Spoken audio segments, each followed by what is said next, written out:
welcome everybody. I have my special guest here today, formerly known as Jenny Moonstone, and now her name is, well, has always been Jenny Constantine. Really happy to have you here. I used to watch you a few years ago, you and Heidi Vandenberg, and we've gotten to know each other, and it's really fun. We're going to have this great chat today, talk a little bit about what we like to talk about, all our interests, and let everyone see what that's about. So, how are you? I'm well, thank you. We've been trying to get this show going and like get this particular little meeting of the minds going, and we finally locked it in after some some coordination and stuff. So this should be a lot of fun. And with the Moonstone thing, so when I started on YouTube, I called myself Jenny Moonstone. But then I really wanted to go professional and like go super legit with my tarot reading business, and also with my YouTube channel. So we called it, Constantine is my legal last name. And I figured, I didn't really, I still do Moonstone. There are some people that know me as Moonstone and they were offended when I went to Constantine. They were like, you're forever the corny Moonstone. So I'm like, okay, all right, so. Well, it's your name, and I can understand that. When my ex-husband and I broke up, I wanted to regain my name back and my identity. It's who I am. So yeah, I think Constantine is a beautiful name. It's a great name. Well, actually, so Constantine is my married name, and I'm not changing it. Oh, okay. Yeah. Oh, okay. So, yeah. Oh, that's funny. Okay. Nice. So I'm a woman of many names, but Constantine is my favorite name that I've ever had. And although I am going through a separation myself, I am keeping that name proudly, and I will always wear it proudly. Nice. So, yeah. Awesome. Yeah.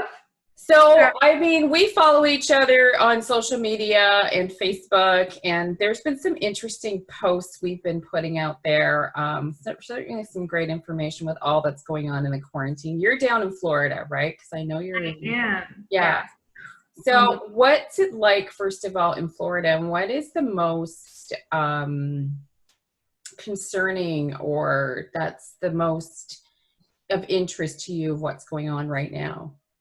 Well, here in South Florida, we have this really interesting situation where, because we are the southernmost tip of the continental U.S., unfortunately, South Florida in particular has been for a long time, a stronghold of the DNC.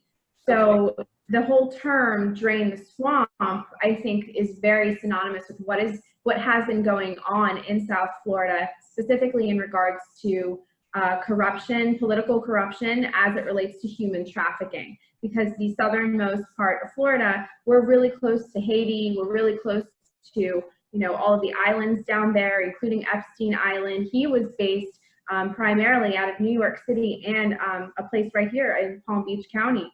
So it has been interesting to see, because as maybe some of your listeners know, that this whole COVID-19 pandemic, crashing of the economy, the quarantine, all of this does tie into this shadow war between factions right now. And at the very heart of this shadow war is this very serious, very real issue of human trafficking. So as somebody who's lived and worked in South Florida for years now, this is something that only with a certain kind of perspective can you see certain things. So, we got lucky down here because we didn't vote in a blue governor, Gillum. He got busted for somebody died, I believe, a meth overdose at like an orgy. So he was the guy who almost got in. So, so instead we have Republican Governor DeSantis, who's not handling things perfectly. Right. But my point here is that with everything that's going on, it is going to vary from state to state, depending on who is representing local government and who is approving these policies. But the human trafficking thing has been my primary focus for years now. And so it's just kind of, when you're on the ground and looking at how things are going, and you see how the military is working, the police is working, so just making observations and really just hoping for the best. There's only so much that, citizens can do. We can share information, we can research, we can clump together. Well, I think the sharing of information is really important. And this social distancing, it's normalizing for people, or patterning, I should say. I don't even like using the word normalizing, but it's patterning us to be in a place with each other that's of distance, and that affects how we communicate, and that affects how we trust each other or not trust each other, and all these sorts of things, where information is so important. Like, we really need to share, but this is where I feel the internet is of value for that, for us, and being online. It's interesting too, because Trump tweeted, I think it was today, saying that what's the latest thing? Defunding police is going to help the rapist, which is, I think he's alluding to the human trafficking. Absolutely. Yeah. Oh my gosh, I love Donald Trump. Everybody knows how I feel about Donald Trump. I'm a huge supporter of 45. He also did allude to the left being so far left that they have now resorted to eating their young. That was also tweeted just today. So, so where we have observed these very cryptic tweets now for the better part of his administration, of his reign, we have, more and more people notice the connections between what he's saying and what a lot of us believe is this shadow war. So there was this disconnect for a while where folks were kind of like, does he know what's going on, or does he not know what's going on? Does he know what we know about the trafficking rings and whatnot? And it turns out, like, he knew this whole time, and he's becoming less and less cryptic, more out in the open, because this is the protocol. In order for it to be effective, they need to leak this sort of thing out slowly. But I'm very encouraged by such tweets. I love that the man, it's amazing. It's amazing to watch. And yeah, it really does come down to human trafficking. Defunding the police would, it would strip people of their foundations, their resources that are available to them, victims of abuse, sexual abuse, all kinds of terrible things that, there's a huge purpose. I'm pro law enforcement as long as the laws are reasonable and the police aren't inherently corrupt. The system needs to be overhauled. We cannot remove it. What are we going to replace it with? It's a very utopian, unrealistic idea to assume that a hostile environment full of hostile, unstable, scared humans are going to magically self-govern overnight. That's not human nature. Exactly. It's a process, right? I mean, it's going to take time. Ideally, are police structures the ideal way? Maybe not. And so, but given in the system that we're in right now, what's happening, it's very important that we keep our officers till we get to that point, like you say. I agree. It's really, it's a war. I mean, you can see it, and the more anyone is awake, and there's going to be people that may not understand fully what we're saying, but when you're fully awake to this sort of, to understanding of the pedophile rings and all these things that are going on and how real it is, it just, like you say, all these tweets that are, or anything that's public from these leaders, you hear it in a very different light than other people are hearing it. But the war, the information war amongst the people, I've just sort of pulled away on so many levels, because it's like a full out battle, right? And there's too much information going both ways. And I wonder where this is going to lead to. Like, it's going to take something catastrophic on a very large scale to shift everybody or the world. I mean, where will this go? That's like the $1 million, $billion, $1 trillion question right now, is how do we fix this? We are so deeply entrenched at this time into our respective silos. Everybody has taken a side, and it's taken us about 20 years, I would say September 11th marked the start, the beginning of this cycle, the war on terror, all in preparation for this moment here in 2020, which, you know, on my YouTube channel, I get into detail about how I'm envisioning these hyperdimensional machines, or mechanics rather, and how this actual year, as it sort of, the effects on the planet, it is acting as a kind of portal, and we're all essentially being squeezed through a kind of birth canal. And that's why this is so painful for people that are confused and don't know what's going on. And even for those of us that do feel, and maybe we don't really know what's going on, but those of us feel pretty confident that we know what's going on. And even we deal with some level of anxiety because this hasn't, we've never been through this exact timeline before.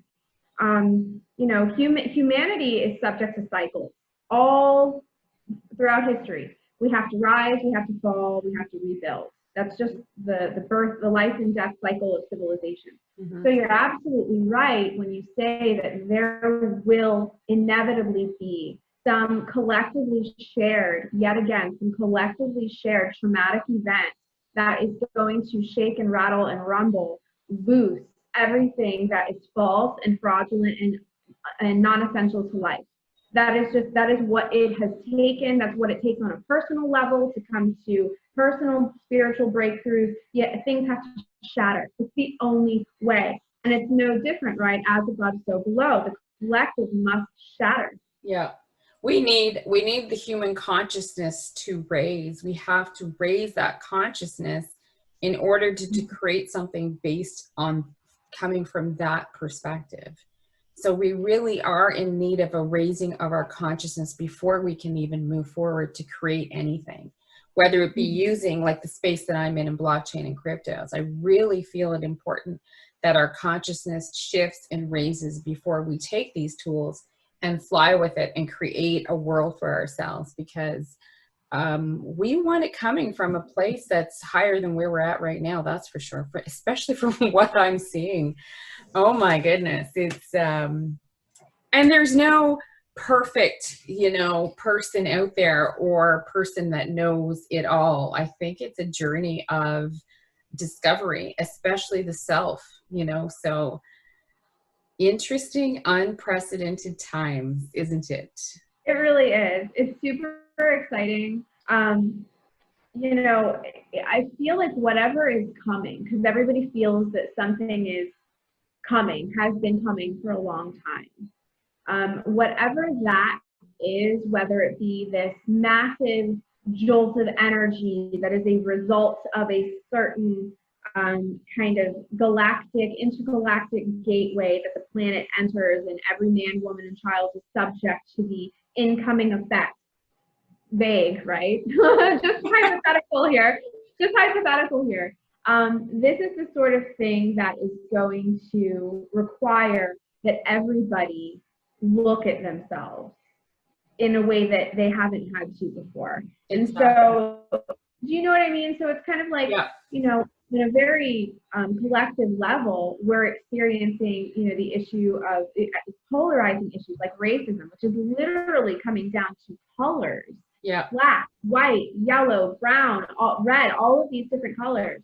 And what's interesting is that I think that is like almost like this direct like metaphor for the fact that our reality is just it's perception. And how do we perceive? Through the eye. And the eye is filtering colors. We're locked into a specific light spectrum.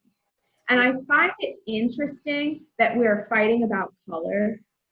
I think it's a mockery. Does that make sense? Like, I feel like they're playing with us, and making it about race and class when this is a spiritual thing. This is about light and dark. They're playing with us, but, you know, taking the black hats, the white hats, you know, let's just look at the black hats. I don't know if they're really that bright. I think, you know, a lot of times they make their moves and they make their plays in this war, and it's creating, like, for instance, what you just said, a color spectrum. Maybe they don't even realize that's what's happening, what they're doing in all their moves.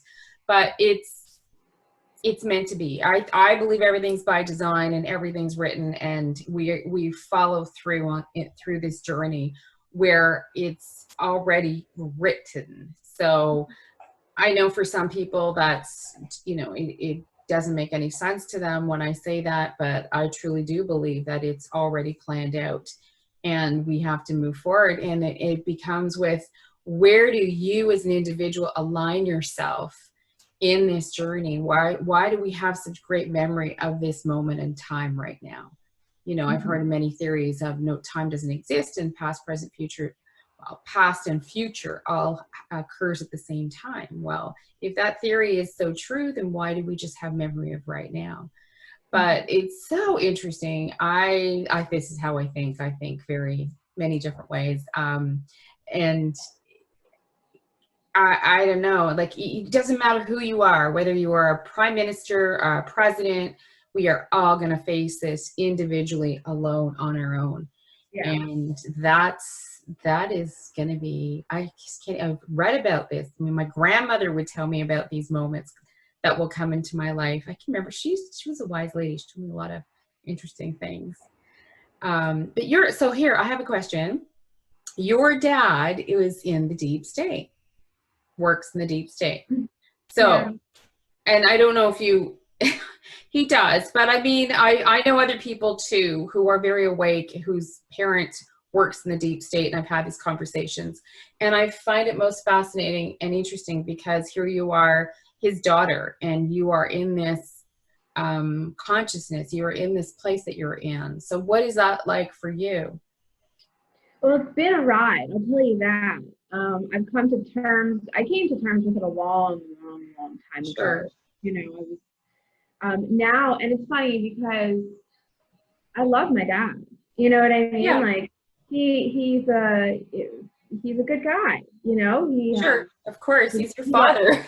he's my dad. He loves his grandkids. He takes great care of my mom for many, many years. Yeah, Um, so it's very difficult for people to understand how and to what level the what we call the deep state, which is essentially just a label created by somebody to refer to the 18 intelligence agencies of the U.S. and Israel.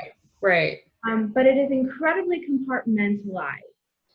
So when I, over Thanksgiving dinner, want to start a conversation with my dad about the many, the corruption of Hillary and, the Clinton criminal syndicate, there's real cognitive dissonance there. Facts no longer, this whole thing comes down to facts versus emotion. Facts and an absolute truth about the matter of things Right. versus how well their emotional programming is going to work, how effective and to what extent that programming is going to stick. Okay, so when we're essentially dealing with a program, a large program, think matrix, when we think of the deep state, I want people to start thinking of the deep state as an archaic software program that is now facing inevitable deletion, but it is smart enough because it's AI, partially AI. It is smart enough to find vessels within the system to hide inside. Dark places, people, Antifa, rent-a-zombies, the people that are so sparked by this sort of disembodied chaotic energy that wants to whip them into anger, fear, all of this horrible stuff that we're seeing people do. And it is because this archaic machine doesn't want to go. The cabal doesn't want to go. They're going to hold on and stick to as many vessels as they possibly can. But being born into an intelligence family, it became clear to me when I was very young that I was not like them. And that just the world view was strange. But that being said, I'm extremely grateful for for everything I was afforded. You know what I mean? I mean, the State Department, which I personally believe, and it is documented, is one of the most corrupt arms of the United States intelligence agencies. The State Department is terrible. They paid for my school, my medical insurance, my whole life. The deep state took care of me. Do you know what I mean? My Right. Sure. child, obviously, when I became an adult, you know, but I mean, so I guess on some level, I felt a personal sense of obligation to do something because I was like, oh God, you know, you find out about all this stuff and you're like, there, I literally can't deal with it. Like I have to talk about it and share it. And it was a great decision. It was a really good decision because there's a lot of people that, you know, that knew that there was something rotten. And here we are, 2020, and we're trying to bring it down. So everything happens for a reason. It sure does. It absolutely does. So you're shuffling some cards I there. am. I have my tarot cards, and Yes. I am doing readings. You and I have done some readings before. I love tarot. Tarot is such a good time. Yeah. So tarot, how would you explain it to those who don't know or understand? I'm Yes, sure most people know, but sure. I mean, these days tarot is so common, and it's not nearly. It doesn't have a stigma like it used to. yeah, Um, exactly. Totally commonplace. You know, it's a lot of fun. People do it for fun. People do it for very, very serious things. It's like all in between. But tarot found me. Okay, tarot found me when I was ready for tarot, when I was ready for these archetypes and to sort of learn this language, this internal language. So that's how I like to describe tarot. Is it is a language, and Right. it utilizes all of these wonderful symbols that essentially are going to describe events, people, circumstances in life. And, you know, it's just a good time. And I liken it to looking at like the surface of water and any kind of event in life, like a, you know, some kind of a major event, like a move or a new job or a breakup or a spiritual breakthrough. These kinds of events are represented as like ripples in the water. Do you know what I mean? So the surface of the water is broken by these events. And what the cards do is they show us the nature of these events. They help us characterize what's going on, hidden factors. Yeah. So, so it's a lot of fun. Well, and it's interesting to know what kind of people will use tarots or anyone of intuitive abilities. You know, I know a few, and you know, one in particular who his clients are celebrities and billionaires, and I did one with a woman who Clinton, I hate to use the word Clinton, but he actually flew her down. He used them. Yeah, from Ottawa, and used her. Yeah, but anyway, you're good. I do appreciate what you do. You're pretty good. And you have to you have to take everything to yourself and reflect with what that means to you, because it's really important to go within yourself and understand, you know, better who you are to make decisions. And yeah.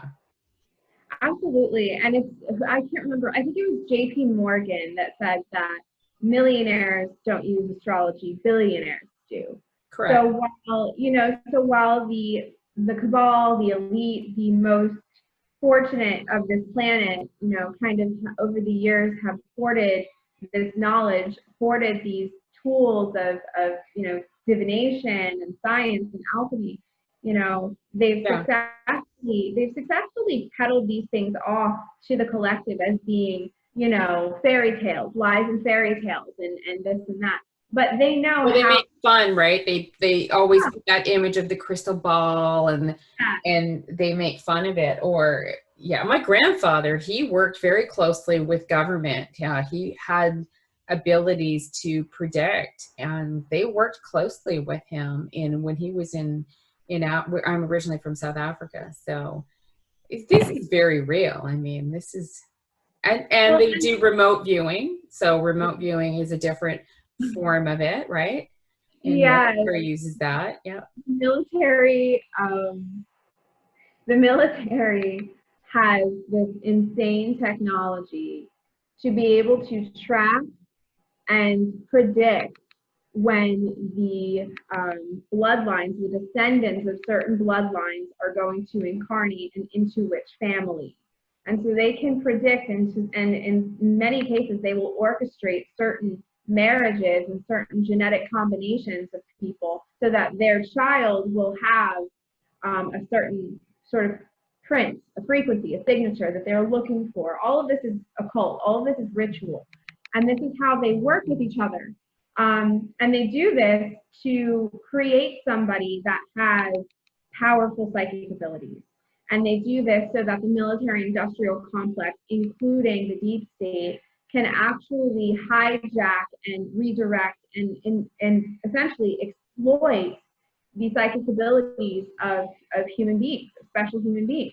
And they do this all the time. Yeah. And so, but they do that with us collectively too, like in big, big numbers. Think of a mega church, those big, you know, Joel Osteen type of get-togethers where there's literally like just thousands and thousands of people and everybody is honed into one singular person speaking. And then if you look at the top, it, you know, of the structure, this is essentially one big siphoning operation, and they're just drawing all of these energies. So it's really no different. The military-industrial complex takes a great interest in psychic children and psychic people. They employ the use of astrologers, diviners, remote viewers. They train these people. They use them for war. And we're dealing with a situation in this country where, unfortunately, we were sold out to people that are allied with our enemies, with China. And so they make no mistake, there are psychic wars going on. The US has psychic soldiers and China has psychic soldiers. Mm-hmm. And people think it's funny when it's like, you know, they have like a strange dream or, you know, somebody claims to be, you know, they're seeing stuff, they're going through stuff. It's you're peeking into the reality beneath the reality that we're seeing. There is so much, people would never sleep again. They would never sleep again if they knew what really goes on. I'm in an interesting position to where none of this ever seemed strange to me. This was always my reality. I didn't know that it was weird until I got to a certain age and realized that nobody else knew what the hell I was talking about. Right. But to me, I'd always been in between. So I'm like, what, you guys don't know what's going on? What's wrong with you? You know what I mean? But I was made out to be crazy. Maybe I am a little crazy. We all are. Yeah, you have to be to survive out there. Oh, there's the puppy. Okay, so you have your cards and you have been shuffling. What should we do? You're gonna pull a card? I think what I want to do, I want to pull a card for the collective. I think that would be a good idea, just to get a read on what's going on right now in the collective, which shouldn't be too surprising. Now, this is a huge general energy, so to narrow it down will be interesting. And then we'll take a look at future. All right, we have a jumper. So this is going to be the Knight. This is the Page of Swords, excuse me. And I am using the official Game of Thrones tarot deck. Cool. I love Game of Thrones. I hate HBO, but I love Game of Thrones. But anytime we're talking about the Page of Swords, we're talking about espionage. This is the card of the spy, the intel agent, the data analyst. This is taking of energy. Okay, this is taking a lot. This is information, and this is tactic. Okay, this is sneaky tactic. This actually makes a lot of sense now that I think about it. When we're talking about the sword cards, by the way, in the tarot, swords are the element of air, and they have domain over all of our communications. So a very modern application of this card is going to be our Wi-Fi, our 5G, the internet. This is people talking to each other, communicating, social media. So let's actually take a look at where we're going collectively. We'll try to narrow it down to the Western world. A repetitive theme I keep getting is that the Western world, sort of what happened right now in the coming months in the United States, is going to act as a kind of tuning fork. So whatever our lead is here, however we perform and walk through this portal, the rest of the world will follow. I believe that. That's my belief. Mm-hmm. So all eyes on the United States right now. I'm a huge patriot. I love my country so much. That's awesome. I'm in Canada. I'm not in the States for anyone who doesn't know. And it's just it's a little bit different vibe up here. There aren't as many Trump supporters up here.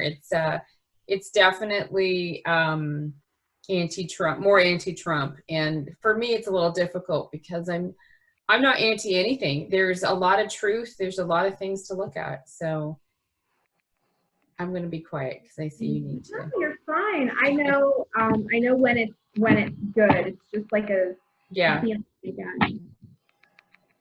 And I'm not, I have no attachment to, I mean, I personally do, but for the sake of the reading, whatever comes through comes through. So it could be bad news. Could be, but sometimes you have to know it. I love this so much. I don't think it could get much better. So I have the 10 of Cups. Oh. Yes, this is wonderful. Okay, and we'll clarify it a little bit because there's no way that this ends super happy. Everybody's hugging, big happy family. Right. So when we are talking about the cups in the tarot, as opposed to the swords, the wands, and the pentacles, cups are going to be all about emotion. Now, very, very understandably and clearly to anybody who's paying attention, this war is being fueled primarily by emotion. They're playing off of people's unresolved, unexpressed, and unacknowledged racial trauma. This is this is a very potent fire to kind of pour gas on. So I think what may be necessary here is this collective kind of cups energy, which may just be about acknowledging the pain. Kind of like how, in say you're having like a family argument and somebody feels like they're in all this pain and nobody understands. And everybody is telling this person, just get over it, just get over it, just get over it. Maybe they need to get over it, but maybe we also need to kind of pat that person on the back and tell them it's okay. You know what I mean? Yeah. So, yeah, absolutely. I mean, listen, it's an encouraging energy, but I'm also a very realistic person, and there just ain't no way that we get to this 10 of Cups energy without some hard work and resolve. But I am encouraged that it's not like, the Tower, which is a problem. Right. Yeah, exactly. Do you have any specific questions that you would like to ask? What about, okay, since I'm in the blockchain space, what about cryptocurrencies and the future of digital assets? Let's see, should it be more specific? That's pretty general. Well, I mean, it is very general, and I just want to say for folks that are listening, when we do any kind of predictive tarot, what we're doing is we're taking a reading of the potential future based on the energies as they exist right now. So if nothing fundamentally changes and we kind of keep going, the way things are going now, this is what it's likely to expect. But there are always monkey wrenches. Nothing is set in stone. So predictive tarot, it's very sensitive to interpretation and very sensitive to the question. So I always try to emphasize clarity. And so also with cryptocurrencies, as a reader, I have found it to be a very unique challenge to try to lock in on a completely synthetic construct, if you will. So try to read the pattern or the trajectory of something that is not human.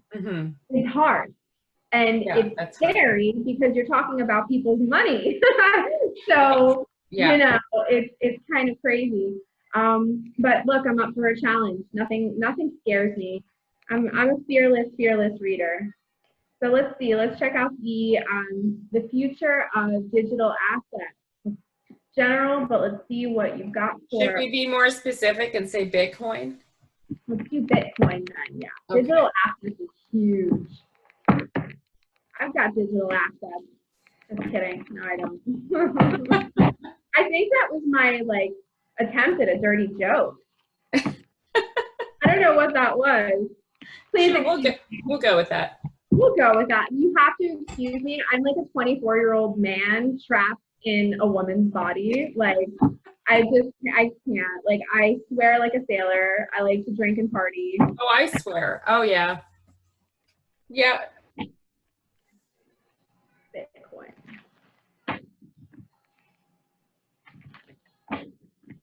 All right.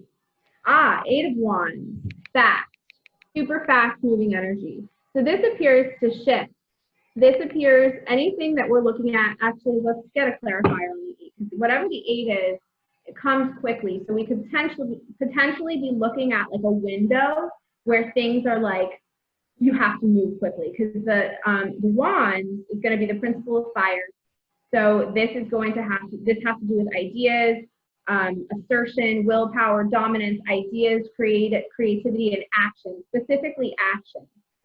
And the eight is an interesting number. If you flip the eight and it's the infinity, it's often a card of strength. It's a very masculine card. Leads me to believe that this potentially comes under some kind of daddy energy. Like, and what I mean by that is somebody that comes and kind of regulates it a little bit. Mm-hmm. But again, you guys, the crypto world is not my forte. Like, I would go back to trading for vegetables and, you know, crystals. So don't even, you know, at me with all that. You know, I can't relate to y'all people, but I try. You know, I try. It's important to learn. Clarify the Eight of Wands for the future of Bitcoin. I've noticed a lot more women are in on cryptocurrency. I love to see that. Yes, definitely. It's growing. There's more awareness. There's a lot more actually. Ace of Cups. Wow, look at that. You know what? So in any other kind of reading, say this is like a relationship or, you know, anything else, this is like a hot reading. Yes. Like this is like, you know what I mean? Like this is like, ooh, like this is like the message where it's like, you know, where you at type of thing. You guys, I'm sorry. I apologize for my tone here. But what I love about the Ace of Cups as it applies to something like Bitcoin, this makes me feel like this is a collective cleaning, okay? Because when you think about what the Ace of Cups is, aces are always beginnings, okay? And cups, like I said, they're about emotion. This combination makes me feel as if the collective energies lend themselves really, really well to something completely new. The power of water, the power of that cup, you know, it's full. It's like whatever you want to charge it up with. If you try to imagine sort of charging water up, you can sort of affect the frequency of the water based on what you focus in on. You know, there's like a whole industry for what you can do with water. So the way that I take this is that the collective emotional energy is just absolutely ready to embrace something new. Because the Ace of Cups is always about something that is new and exciting and, you know, kind of takes people by surprise. Because the Eight of Wands is something rapid.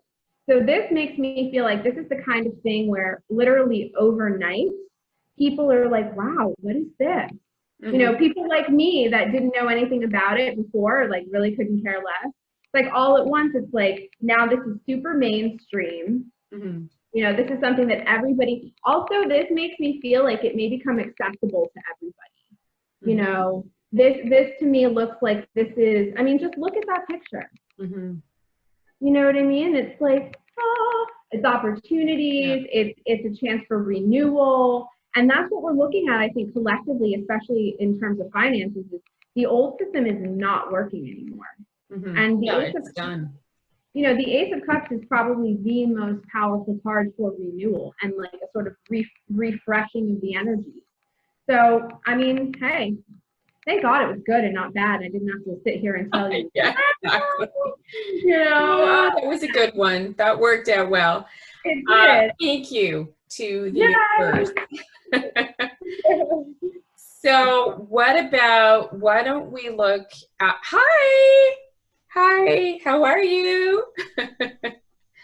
She's so sweet. We talked earlier. We had a little conversation earlier. Oh, Mama's so sweet, eh? No, she's really very, very sweet. Go ahead, baby. Go ahead, love. So why don't we ask about the election? Ooh, yeah. That's a good one. That's a good one. just so everybody knows, because I want to put it out there, I have to say, I think that this whole thing right now, very like important part of, look, someone's going to take a screenshot of this and put it somewhere and say Illuminati, Illuminati confirmed. Stop that. Oh my God. She just screams, Illuminati. I heard that. You're nuts, girl. I really think that part of what they're doing with the telling people you're only allowed to go outside unless you're, in a group of 100 people and showing up to a protest, is they're all of a sudden going to say, look at the numbers of the spike in COVID-19 as a result of all the this and then that, and it's just gaslighting on such an immense level. Yeah. And then what they're going to attempt to do is lock in mail-in voting, and by saying, we're really sorry, but the outbreak is so terrible, we can't have people showing up to the ballot. This is where... But they're allowed protests, and this is where I find people who will support what they're saying is they're not connecting dots. They have them so compartmentalized in their programming. And very intentional, right? It's part of the MK Ultra, but it's very, very much not able to connect dots. Where I think, like, I can connect it very easily when I see it, and I'm not saying that means I'm right, but that's how I see it. So well, you are right, and it's okay to say that. It is because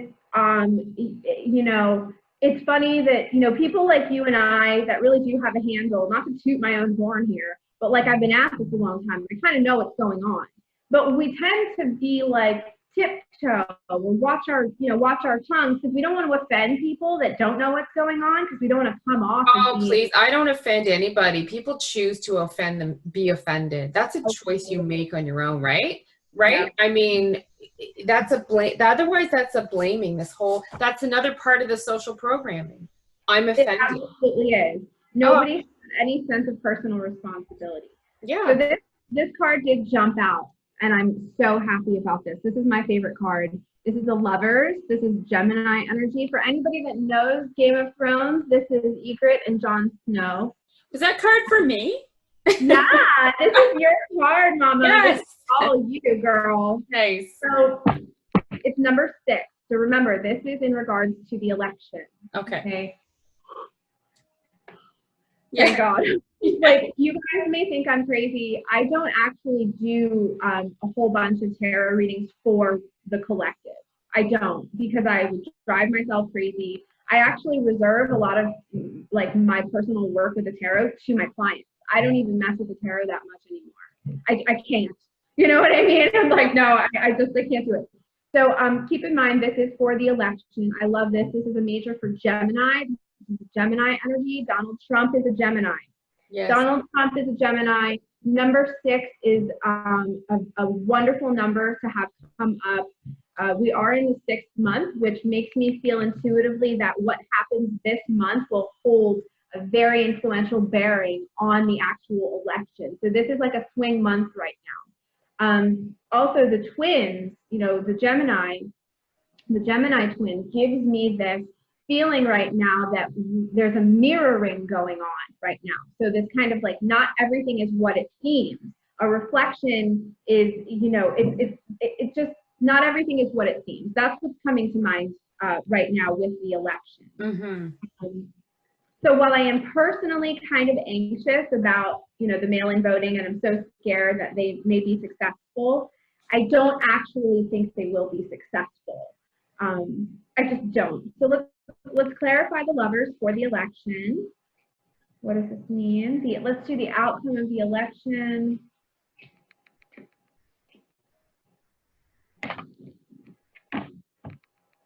Aha, so we have the 3 of Swords reversed. I'm really happy that it's reversed.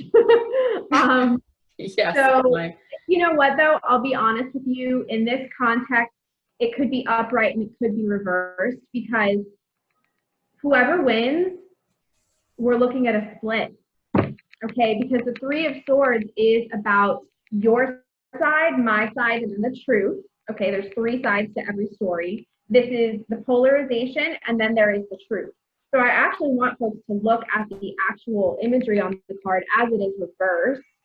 Do you see we're split? There's the left, the right, and then the middle, okay? So this tells me that no matter what, we are looking at a fight, but I don't think we're looking at a successful usurping. People are not going to accept an illegal rigged election this time. And if we're looking at a war that would inevitably result from such a thing, let's take a look. When the Three of Swords reverses 2, that is typically the resolution or the coming to a close of whatever that dispute was. Because the Three of Swords is disputes, separation, misunderstandings, your side, my side kind of thing. So when it does turn upside down, it looks to, at the very least, seeking resolution for that issue. Is Trump going to win the election? This reminds me of how me and Heidi used to do it. This is how it used to be. I used to watch those videos. Yeah, that's a good time. Woo! Yay. Okay, so we have the King of Cups. There's Jon Snow. Isn't he? Interesting. Yeah. It's a Isn't he such a babe? So yeah, Jon Snow, he's the true king. Okay, he has always been about the truth. He's always been a man of integrity. King of Cups is going to be a Cancer, Scorpio, Pisces energy. Usually somebody that has an emotional intellect. You tell me if you think Joe Biden has emotional intellect. I'll wait. No, that man is a drone. So that was good. The Lovers, the King of Cups, and the Three of Swords reversed. To me, that looks like a couple that took a break and realized that they love each other and they come back to one another. But I'm always forever translating cards to relationships. That's just what I do. I love doing relationship readings for my clients. What can I say? I love it. That's awesome. Yeah, that's awesome. I thought that was really great. We asked a couple of really important key questions, and I actually really liked the outcome. So that was nice. Me too. I'm so relieved it wasn't dark and dismal. Yeah, so that's very, very cool. So you like to do relationships. Well, for anybody who would like to do reading with Jenny, and especially with relationships, then I will definitely put your link below this video so that they can reach out to you. Yeah, and with the Moonstone Constantine thing, it's an issue because my website, well, it's not really an issue. My website is jennymoonstone.com, so that's where you would go to book a reading with me. But my YouTube channel is Jenny Constantine. But I have found that if you search Jenny Moonstone or Jenny Constantine, you still get brought to the same channel. So, holler at your girl, y'all. I'm here for a good time. Well, everyone will figure it out. I'll definitely explain that too in the description. But yeah, and you know what? For anyone who's never done this, try it. Try something new. Just have some fun too. I mean, it just helps. What it can do is just help to start thinking in different ways and new ways and perspectives. So. Well, and you know what I found? So I have like the gamut. All different kinds of people come to me like for reading. Some people have they don't even know what tarot is. And I actually really enjoy that because we can just have so much fun with it and like learn about how anybody can get something out of tarot. It just kind of depends what you're looking for. Mm-hmm. But it is a good time. I'm really easy to talk to. I love what I do.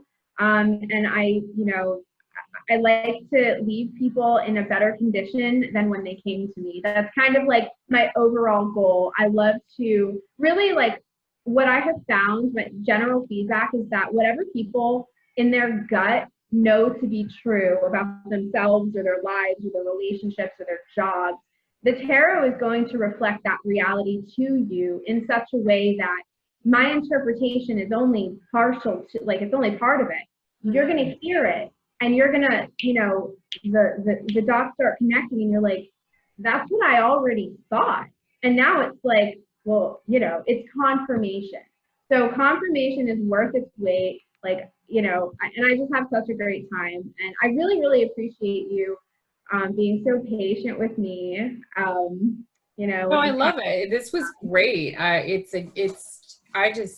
Anyway, I've watched you and Heidi Vandenberg a few years ago when I first got into the space, and I just enjoyed the energy of both of you. So, and thank yeah, it's you. good. We'll do it again for sure. Absolutely. Yeah, so I think this is a good time to wrap it up. And thank you so much. I appreciate it. Stay on. I am going to end the video, but you know to stay put. Everybody. Bye, everyone. Thanks for joining. Thanks, Jenny. Thank you.